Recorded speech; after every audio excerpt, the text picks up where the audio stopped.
जी अस्सलाम वालेकुम। यासीन आपके साथ हाजिर है मंडे की मार्केट प्रीव्यू के हवाले से। जैसे कि हमेशा मैं आपसे ये कहता हूं कि इन हफ्ता और इतवार की जो 2 दिन की छुट्टियां होती हैं उसमें सिर्फ हम ये चेक करते हैं कि इन 2 दिनों में कौन सा ऐसा इम्पॉर्टेंट इवेंट रहा हो जिसका इम्पैक्ट मार्केट ओपनिंग पर पड़ता हो। यानी जो gold, silver, currency, American stocks futures जो खुलते हैं, यानी जो ग्लोबेक्स मार्केट या जिसको हम इलेक्ट्रॉनिक मार्केट भी कहते हैं, वो पाकिस्तानी वक्त के मुताबिक सुबह 4 बजे खुल जाती हैं। तो उसको हम ये चेक करते हैं कि क्या ऐसा हफ्ता इतवार कोई ऐसा इवेंट गुजरा जिसका इम्पैक्ट पॉजिटिव या नेगेटिव स्टॉक मार्केट पे, गोल्ड सिल्वर पे या करेंसी मार्केट पे उसके असरात मुरतब हों। या इवन क्रूड ऑयल की मार्केट के हवाले से काफ़ी हमने देखा है कि ओपनिंग गैप जो है वो अक्सर औकात ज़्यादा होता है। तो इस हवाले से एक आपसे रब्ता किया जाता है और थोड़ा सा कुछ चीज़ें ऐसी शेयर की जाती हैं कि इसकी इंफॉर्मेशन आपके साथ शेयर की जाती है कि मार्केट में क्या कुछ हो सकता है। तो बहरहाल इन 2 दिनों में कोई ऐसी खास पॉजिटिव या निगेटिव न्यूज़ अवेलेबल नहीं है और अक्सर मैं आपसे ये कहता हूँ कि no news is good news. पिछले कई महीनों से हम ये देख रहे हैं कि अमेरिका की स्टॉक मार्केटें जो हैं वो हाई पे हाई और हिस्ट्री और ऑल टाइम हाई बनाती चली जा रही हैं। और कुछ सूरत हाल पिछले एक हफ्ते से हम ये देख रहे थे कि जो मैं आपसे जिक्र कर रहा था कि एक Santa Claus rally, so called Santa rally जिसको हम ये कहते हैं कि जनाब जो दिसंबर का महीना होता है उसके अंदर तमाम जो बड़ी बड़ी कंपनीज होती हैं या बैंकिंग फाइनेंशियल सेक्टर्स जो होते हैं वो ये चाहते हैं कि उनकी बैलेंस शीट, उनकी फाइनेंशियल स्टेटमेंट वो अच्छी दिखाई दे। उनकी जो इंडस्ट्रियल प्रोडक्शन है या कैपेसिटी यूटिलाइजेशन है, उनका जीडीपी रेशो है, उनके डिफरेंट रेशोज हैं, उनके डिफरेंट फाइनेंशियल जो फिगर्स हैं वो अच्छे दिखाई दें और उनकी जो मंथली या वीकली या ईयरली क्लोजिंग होती है वो अच्छी दिखाई दे। और उसका इफेक्ट ये होता है कि उसको सांता रैली जिस तरह हम कह रहे हैं कि स्टॉक मार्केटें जो हाई पे हाई बनाती चली जाती हैं। और यही कुछ हम पिछले कई महीनों से देख रहे हैं। अमेरिका की तमाम जो बैड न्यूज़ होने के बावजूद अमेरिका की जो स्टॉक मार्केट हैं, जो स्ट्रीमलाइन स्टॉक इंडिसेस हैं, S&P, डाउ जोन्स, नेस्डैक जो हैं वो अपनी हिस्ट्री लाइफ हाई बनाती चली जा रही हैं। लेकिन फ्राइडे को हमने ये देखा था कि क्लोजिंग में स्लाइटली मार्केट डाउन हुई थी, उसको हम टेक्निकल करेक्शन कह सकते हैं। बहरहाल इन 2 दिनों में जो मेरे पास एक रिपोर्ट थी सैटरडे को, उसमें ये कहा गया कि चाइना का जो इंडस्ट्रियल प्रॉफिट है वो ग्रो किया है फास्टेस्ट इन 8 मंथ्स। अब देखें ये पॉजिटिव खबर है। जिस तरीके से 11/11 की डेट से मैं आपसे रोजाना की बुनियाद पे ये कहता चला आ रहा हूँ कि अमेरिका की स्टॉक मार्केट बल्कि पूरी दुनिया की स्टॉक इंडिसेस जो है वो हाई पे हाई बनाती चली जा रही हैं और कोई नेगेटिव खबर हमें ऐसी दिखाई नहीं दे रही है जिसकी वजह से हम ये कहें, जिस बेसिस पे मैं आपसे ये कहूँ कि जनाब अमेरिका की जो मार्केटें हैं या इंडिविजुअल स्क्रिप्ट हैं वो फॉल डाउन हो जाएंगे, गिर जाएंगे, ऐसा नहीं हो रहा है। हालांकि 2 बहुत इंपॉर्टेंट इवेंट जो मैं काफ़ी अरसे से आपसे जिक्र करता रहा, एक तो रॉबर्ट मुलर की इन्वेस्टिगेशन पे कि जनाब ट्रंप साहब की इम्पीचमेंट होगी, बहरहाल वो इम्पीचमेंट नहीं हो सकी। उसके बाद सेकंड इम्पीचमेंट का सिलसिला शुरू किया डेमोक्रेट्स ने और ये कहा कि जनाब सदर ट्रंप ने यूक्रेन के प्रेसिडेंट को जो कॉल किए वो उन्होंने अपनी लाइन को क्रॉस किया है तो उनकी इम्पीचमेंट होनी चाहिए। लेकिन उसके बावजूद भी स्टॉक मार्केटें नहीं गिर रही। जैसे कि मैंने आपसे पहले भी ये कहा था कि अमेरिका की स्टॉक मार्केटों को फॉल होने के लिए बहुत बड़ी एक कोई नेगेटिव खबर हमें चाहिए जो कि उस मार्केट को गिरा सके। चाहे वो रिसेशन फियर की जो हम बात करते हैं उसमें कहीं कोई अमल दखल दिखाई दे।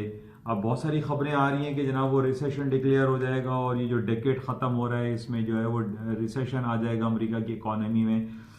जैसे मैंने आपको पहले भी ये कहा था कि रिसेशन आने के लिए ज़रूरी है कि अमेरिका के 3 कंसेक्यूटिव जो जीडीपीज होते हैं वो नेगेटिव में आने चाहिए। यानी एक जो 3 महीने का जीडीपी रेशो उनका आता है वो नेगेटिव में आए, फिर दूसरा नेगेटिव में आए, तो तीसरा जो आता है वो बहुत डेंजरस होता है और उसको अवॉइड करने की कोशिश की जाती है कि जनाब कोई रिसेशन डिक्लेयर ना हो, वरना अदर जो फॉरेन जो दूसरे कंट्रीज हैं वो नेगेटिव इम्पैक्ट उस इकॉनमी पे पड़ता है और पूरी दुनिया जो है उसमें इन्वेस्टमेंट नहीं करती है। रिसेशन डिक्लेयर होने का सबसे बड़ा जो नेगेटिव पॉइंट है वो यही है कि पूरी दुनिया का जो कॉन्फिडेंस है किसी भी इकोनॉमी के ऊपर वो बहुत बुरे तरीके से डैमेज होता है और दुनिया वहाँ से उस इकोनॉमी से अपने फंड्स को विड्रॉ करना शुरू कर देती है, जो कि बहुत ज़्यादा नेगेटिव होता है। लेकिन हम ये देख रहे हैं ना तो चाइना में ऐसा कोई सिलसिला है, ना अमेरिका में कोई ऐसा इवेंट हमें दिखाई दे रहा है कि वहाँ के जो पॉइंट्स हैं वो ये बता रहे हो कि जनाब वहाँ पे रिसेशन डिक्लेयर हो जाएगा। ऐसा कुछ भी नहीं है। अमेरिका की जितनी भी क्वार्टरली जीडीपी की रिपोर्ट्स आ रही हैं वो अच्छी आ रही हैं। इसके अलावा पिछले 1.5-2 महीने से जो पूरे अमेरिका और यूरोप में हम डिफरेंट शॉपिंग फेस्टिवल देख रहे हैं, जैसे 11/11 जो सिंगल्स डे मनाया जाता है चाइना में, जैक मा Alibaba.com ने $38 बिलियन की शॉपिंग कर डाली एक दिन में, 24 घंटे में। इसी तरीके से जब अमेरिका में यही दिन शुरू हुए, यानी थैंक्स गिविंग डे हॉलीडे से आप लगा लीजिए, और उसके बाद उनका ब्लैक फ्राइडे आया, फिर सैटरडे संडे आया, फिर आपका साइबर मंडे जो गुजरा पिछले दिनों, यानी जो सम अप हम कर लेते हैं उसमें हम ये देख रहे हैं कि अमेरिका और चाइना और पूरे यूरोप में जो शॉपिंग फेस्टिवल है वो भरपूर मनाया गया और इसमें कहीं हमें नेगेटिविटी दिखाई नहीं दे रही। और इसी वजह से हम ये देख रहे हैं कि अमेरिका की स्टॉक मार्केट है जो बहुत सारे पुरुमीद इस बात पे हैं कि जनाब कोई बैड न्यूज़ आए, कोई इम्पीचमेंट की बात आए, रॉबर्ट मुलर की बात हो, यूक्रेन प्रेसिडेंट ने जो कॉल की उस पर कोई इम्पीचमेंट का नेगेटिव इफेक्ट आए, नहीं आ रहा। चाइना की रिपोर्ट्स ले लीजिए, वहाँ से भी हमें अच्छी खबर आती है कि जनाब वहाँ का इंडस्ट्रियल प्रोडक्शन बढ़ गया है, उनकी ग्रोथ फास्ट हो रही है। तो ओवरऑल जो पिक्चर हमारे पास अवेलेबल है पूरी दुनिया की और ख़ासतौर पे अमेरिकन इकोनॉमी और चाइनीज़ इकोनॉमी में, वहाँ पे कहीं हमें नेगेटिविटी नहीं नज़र आ रही है। अच्छा, ये जो 2 दिन गुजरे हैं सैटरडे संडे, कोई नेगेटिव खबर नहीं है। और जैसे कि मैंने आपसे पहले भी कहा था कि जब क्रिसमस हॉलीडेज़ आने वाली होती हैं तो पूरी दुनिया में एक अच्छी पुरफिज़ा माहौल बनता है। और इसी तरीके से जब न्यू ईयर हॉलीडेज़ आती हैं, यानी 31 ऑफ दिसंबर आता है, पूरी दुनिया में एक अमन व अमान की बातें होती हैं, एक चिल कर रहे होते हैं, तमाम ममालिक एक दूसरे को फेवर दे रहे होते हैं, तमाम ममालिक जो क्रिश्चियन कम्युनिटी है ख़ास तौर पे वो एक दूसरे को गुडविल गेस्चर के तौर पर बहुत सारी जो मामलात हैं उनको कूल डाउन कर लेते हैं। तो इस वजह से हमें तो कोई ऐसी खबर दिखाई नहीं दे रही कि जनाब मैं आपसे ये कहूँ कि नहीं जनाब अब कुछ ख़राब खबर आने वाली है और अमेरिका की स्टॉक मार्केट क्रैश हो जाएंगी, गिर जाएंगी, फॉल हो जाएंगी। नहीं हो रहा है ऐसा। तो अब हमारे पास सिर्फ 2 दिन रह गए इस साल को, इस महीने के ख़त्म होने में, और ये साल हमारे पास इस हवाले से बहुत ज़्यादा इम्पॉर्टेंट है कि एक डेकेड ख़त्म हो रहा है, एक दिहाई ख़त्म हो रही है।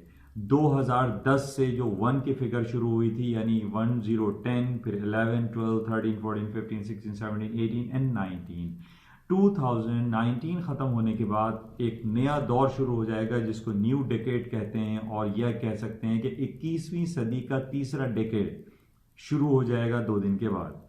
और इसमें बहुत सारी खबरें हमारे पास आ रही हैं कि जनाब इन पिछले 10 सालों में जो पूरी दुनिया की पिक्चर है वो एंटायरली डिफरेंट है, चेंज हो गई है।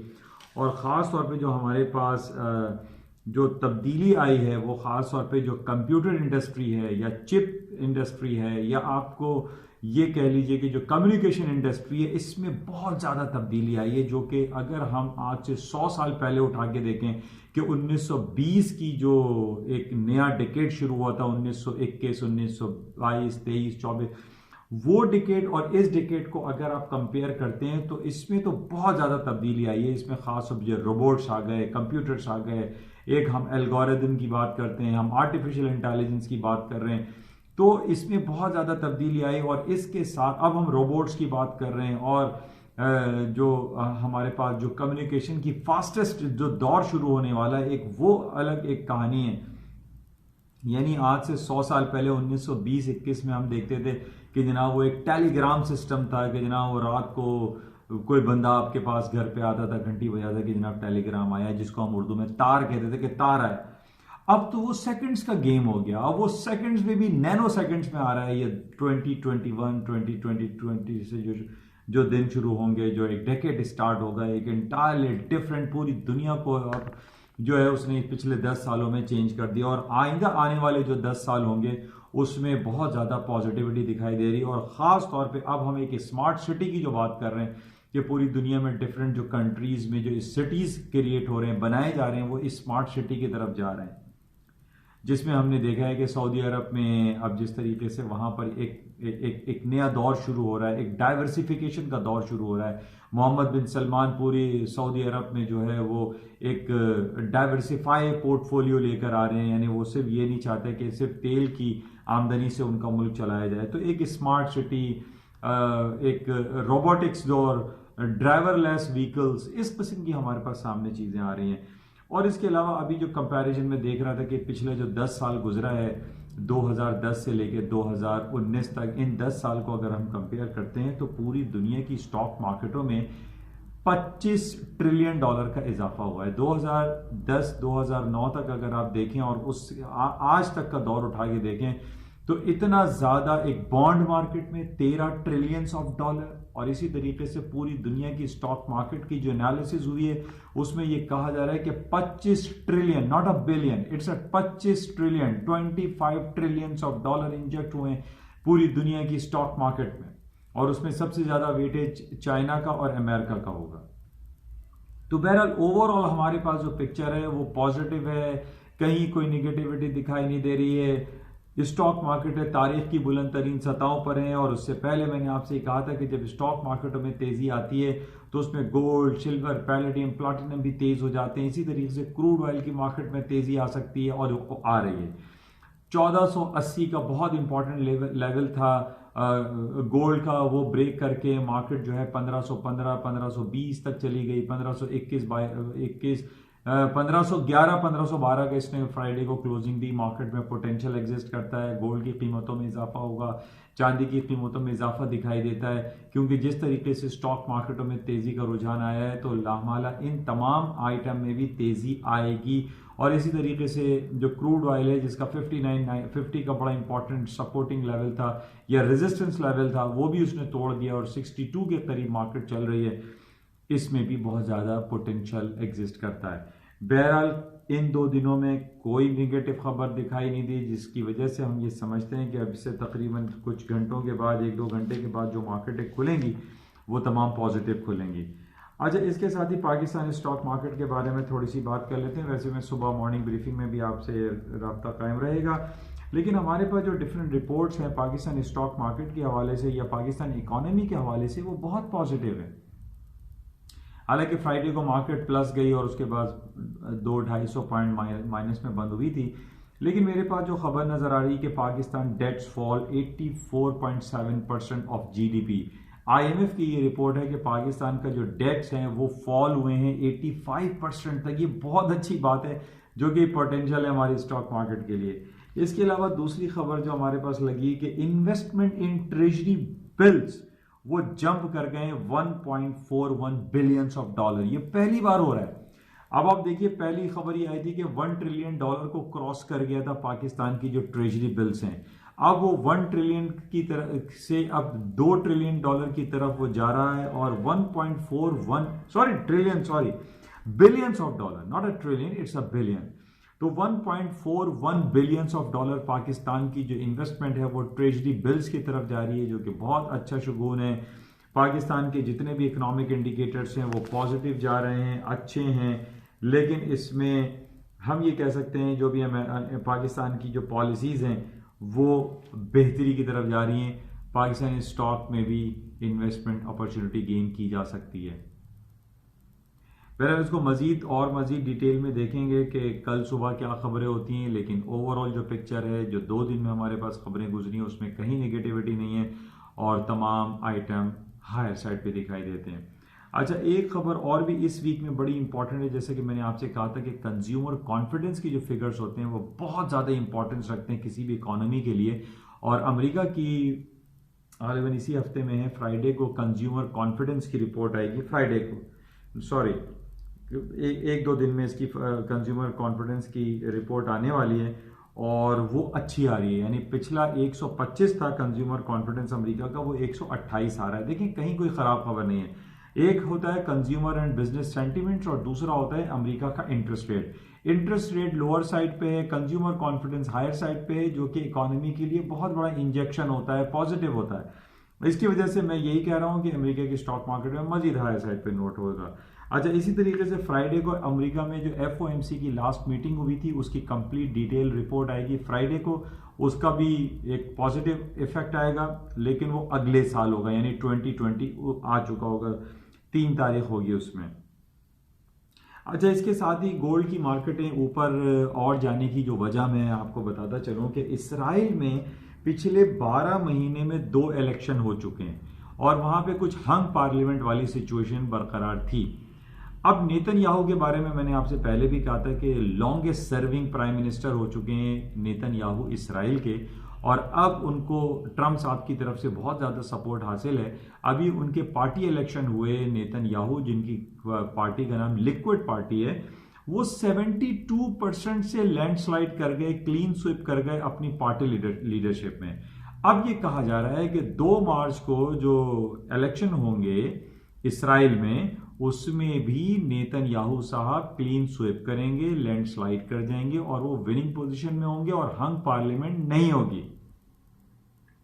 अच्छा, अब आप ये देखें कि ये पहले से ही खबरें आ जाती हैं कि जनाब वो लैंडस्लाइड कर जाएंगे, वो जीत जाएंगे। जिस तरीके से 72% अपनी पार्टी में वो उन्होंने वोट लिया, हालांकि उनके ऊपर बेतहाशा करप्शन के चार्जेस हैं, लेकिन वो ज़ाहिर केसेस चल रहे हैं। लेकिन नेतन्याहू के पीछे ट्रम्प साहब का, अमेरिका का बहुत बड़ा हाथ है, वो कभी भी उनको पीछे हटने नहीं देंगे।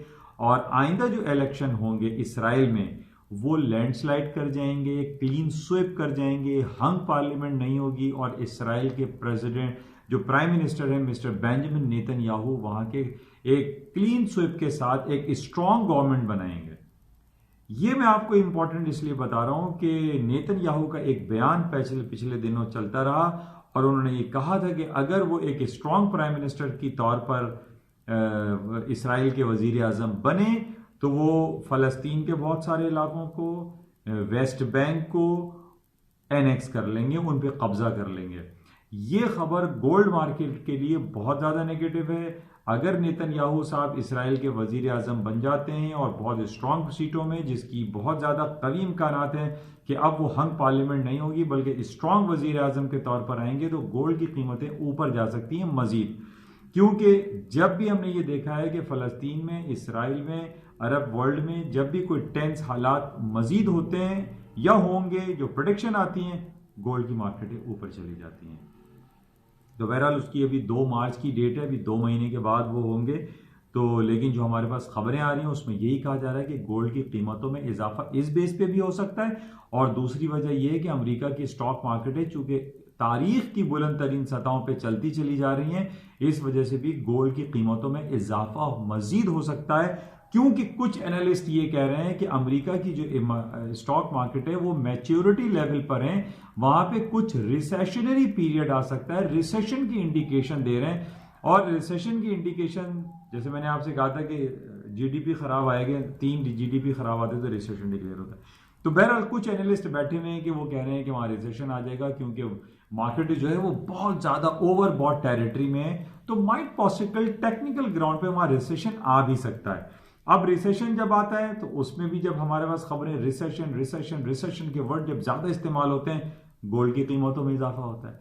अब देखें 2 बातें आ रही हैं, एक रिसेशन फियर की फैक्टर आ रहा है और दूसरी तरफ ये इसराइल में जो इलेक्शन होंगे 2 मार्च को, उसमें भी कह रहे हैं बेंजामिन नेतन्याहू अगर जीत गए तो गोल्ड की कीमतों में खातिर खा इजाफा होगा। बहरहाल अभी भी मैं टेक्निकल ग्राउंड पे आपसे ये कहूंगा कि 1480 के नीचे स्टॉप लगा के जरूर इसमें बाइंग अपॉर्चुनिटीज गेन करें।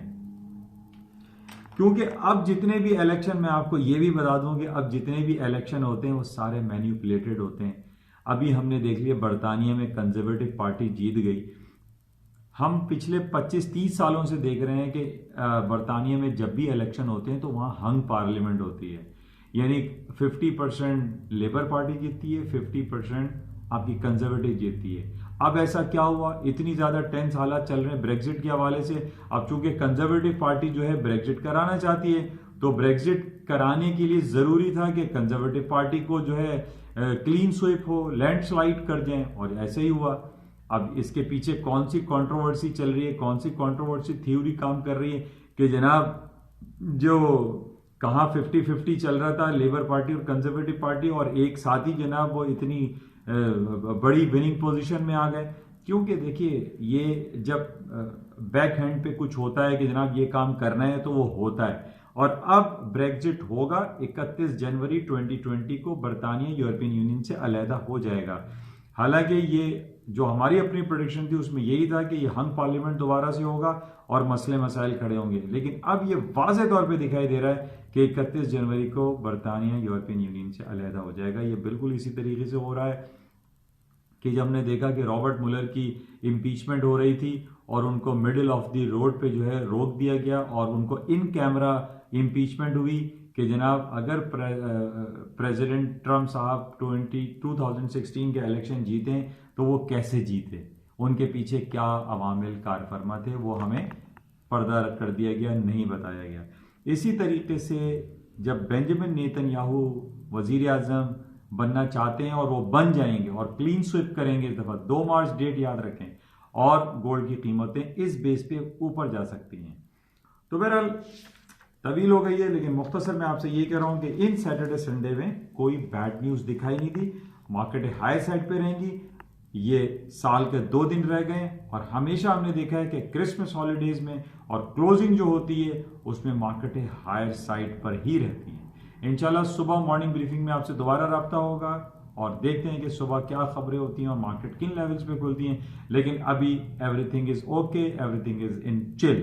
तो इंशाल्लाह सुबह आपसे मुलाकात होगी। उस वक्त तक के लिए इजाज़त दीजिए। जाते हुए मैं आपसे ये ज़रूर कहूँगा कि इस यूट्यूब चैनल को प्लीज़ सब्सक्राइब ज़रूर कीजिए, सब्सक्राइब का बटन ज़रूर दबाइएगा। Thank you.